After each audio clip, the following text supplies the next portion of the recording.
Assalamualaikum warahmatullahi wabarakatuh. Berjumpa lagi dengan saya. Gimana kabarnya teman-teman? Semoga teman-teman dalam kondisi yang sehat ya, semakin membaik dan terus membaik hingga menuju pulih ya. Amin ya robbal alamin.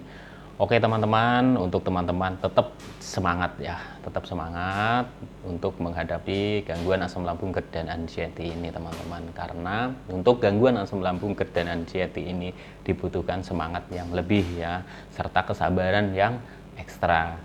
Jadi untuk topik kali ini adalah topiknya itu membahas bagaimana saya itu menghadapi gangguan asam lambung GERD dan anxiety itu berdasarkan pengalaman yang pernah saya alami dalam hal makanan ya teman-teman, dalam hal makanan.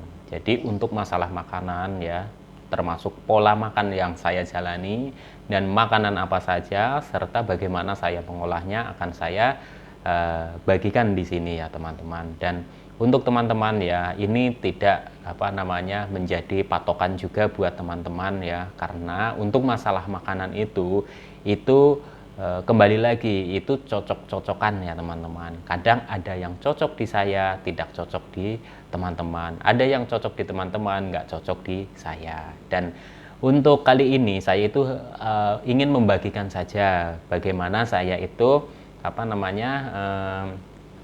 bagaimana saya itu menerapkan ya atau memperbaiki pola makan serta makanan apa saja gitu ya yang saya konsumsi ya teman-teman ya. Oke, pertama adalah pola ya, pola makan. Jadi sebelumnya itu ya teman-teman, saya itu untuk urusan pola makan itu berantakan sekali ya, berantakan sekali. Dan saya mulai kembali lagi itu menerapkan atau memperbaiki pola makan adalah dengan cara itu saya itu makan yang sering ya teman-teman. Saya itu makan yang sering ya karena dari berbagai sumber yang saya dapat itu untuk orang dengan gangguan asam lambung GERD dan anxiety itu sering harus sering makan gitu ya walaupun sedikit, dan itu saya praktekkan teman-teman. Saya makannya itu dengan porsi yang sedikit gitu ya, porsi sedikit tapi sering teman-teman. Nah, seberapa porsinya masing-masing orang itu kan berbeda. Porsi makanan yang biasanya itu kan berbeda ya teman-teman, tapi ukurannya kalau untuk saya itu, kalau yang tadinya itu normalnya itu ya satu piring, yaitu saya itu setengahnya lah gitu ya, setengahnya, tapi itu sering. Dan seiring membaiknya kondisi saya, seiring membaiknya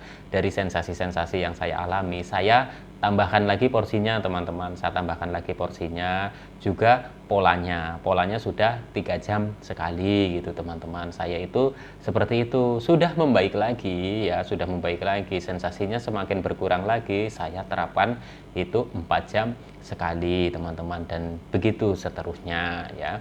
Dan untuk makanan apa saja ya teman-teman, makanan, nah kembali lagi nih, untuk masalah makanan itu bisa berbeda ya, antara saya dan teman-teman itu bisa berbeda kecocokannya gitu. Jadi ada makanan yang cocok buat saya, belum tentu cocok buat teman-teman gitu ya. Ada yang cocok buat teman-teman, belum tentu cocok di saya. Tapi di sini akan saya bagikan apa saja sih yang saya makan ya. Pertama adalah saya itu makan itu makanan yang menurut saya itu ramah ya, ramah buat lambung saya. Dan kebetulan ya, waktu mulai memperbaiki itu ada hanya beberapa saja yang memang tidak menimbulkan sensasi dan menurut saya itu cocok ya teman-teman. Dan waktu itu saya itu makannya itu ya, ada sayurnya itu pakai sayur bening yang isinya itu sayur labu, wortel ya, dikasih kencur teman-teman ya. Terus bumbunya itu cuma garam sama gula saja. Ada daun salamnya juga teman-teman. Nah, terus kalau mau kombinasi, waktu itu saya itu ada labu siam ya, terus ada labu siam, terus ada wortel, terus saya itu pakai bayam. Tapi kalau untuk bayam saya biasanya itu dimasakin itu untuk sekali makan saja, karena ada bayamnya gitu ya. Saya nggak tahu ya, itu istri saya yang masakin, sekali makan aja gitu. Tapi kalau untuk yang isinya hanya labu dan wortel itu bisa buat sampai siang teman-teman. Itu untuk sayurnya ya, itu sayur beningan. Nah, terus untuk apa namanya lauknya teman-teman. Untuk lauknya saya itu ada ikan, ada ayam ya. Tetap saya itu mengkonsumsi ikan dan ayam.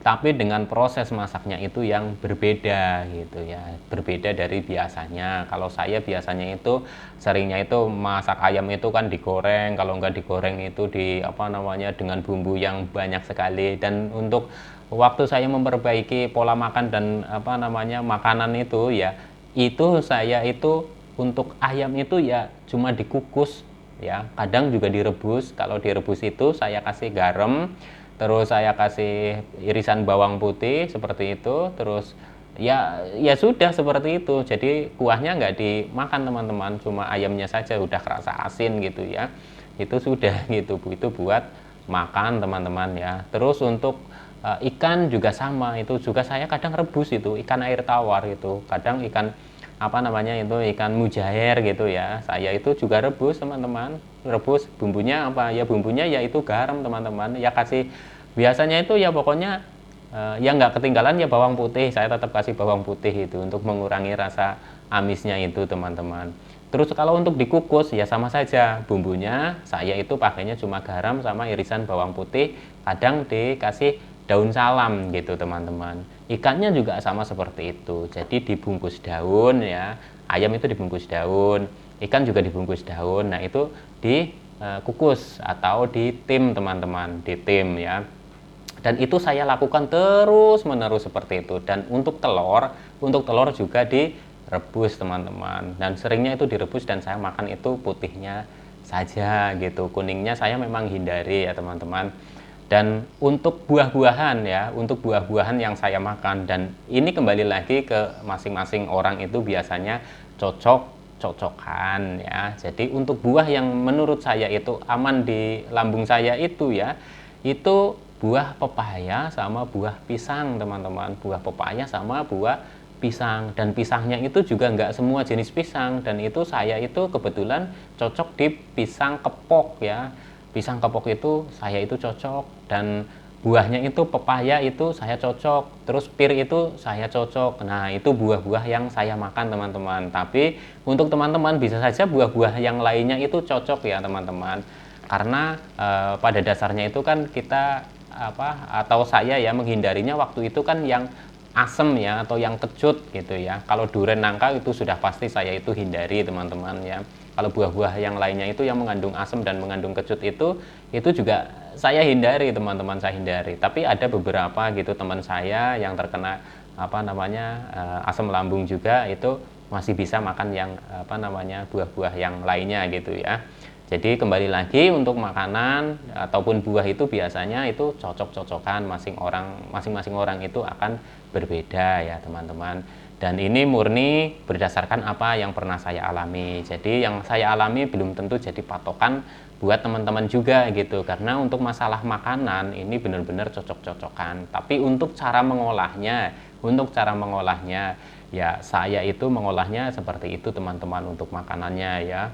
Apa namanya sayurnya, terus sama apa namanya lauk-lauknya ya, baik tahu atau tempe, waktu itu memang saya itu rebus teman-teman, tetap saya rebus gitu, belum berani yang goreng-gorengan gitu, belum berani yang digoreng itu belum berani saya teman-teman ya. Sampai dengan membaik, alhamdulillah sekarang sudah bisa makan yang goreng-gorengan, tapi ya tidak terlalu banyak, hanya sekedar kepingin saja.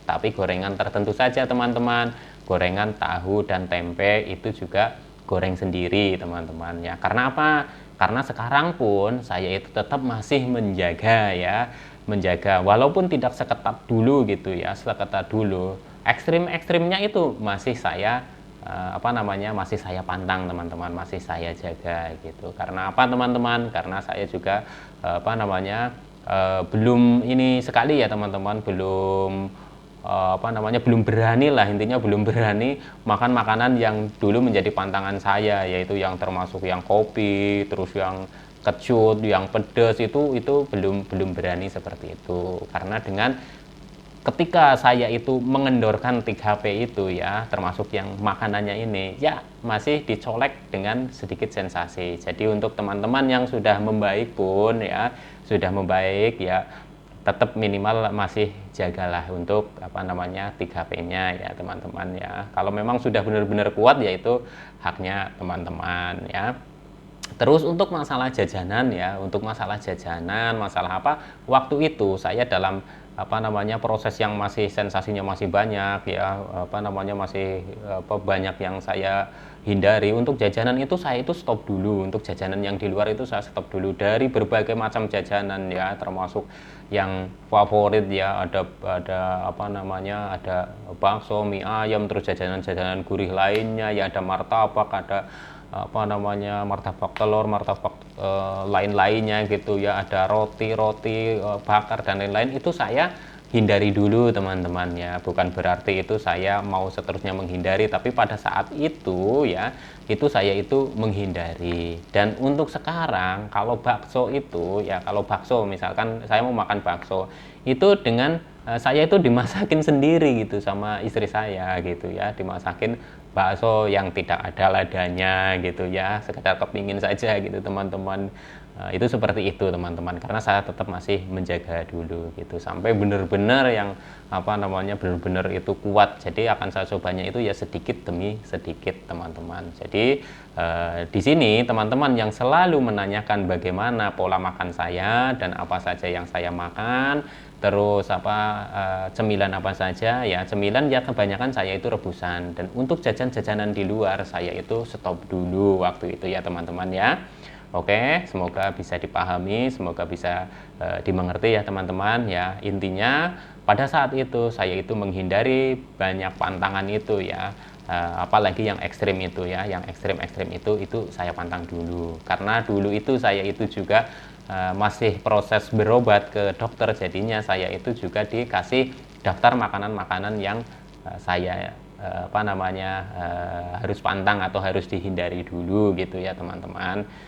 Jadi untuk daftar makanan yang pantangan ya, pantangan makanan apa saja gitu ya, sudah ada di video saya sebelumnya gitu ya teman-teman ya, udah jauh di bawah gitu ya. Jadi kalau diulangin lagi nih durasinya akan tambah panjang ya, nanti teman-teman keburu bosan ya. Oke teman-teman, intinya untuk masalah makanan ini cocok-cocokan satu dengan yang lainnya, antara saya dan teman-teman juga bisa terjadi perbedaan masalah makanan. Jadi di sini tidak perlu ada perdebatan, dan di sini saya menceritakan apa yang saya jalani saja ya teman-teman ya. Semoga teman-teman semakin membaik, semakin sehat ya, menuju pulih ya, amin ya robbal alamin. Tetap semangat ya. Semoga saya bisa memotivasi teman-teman, atau setidaknya saya itu bisa menemani teman-teman dalam menghadapi gangguan asam lambung, GERD dan anxiety.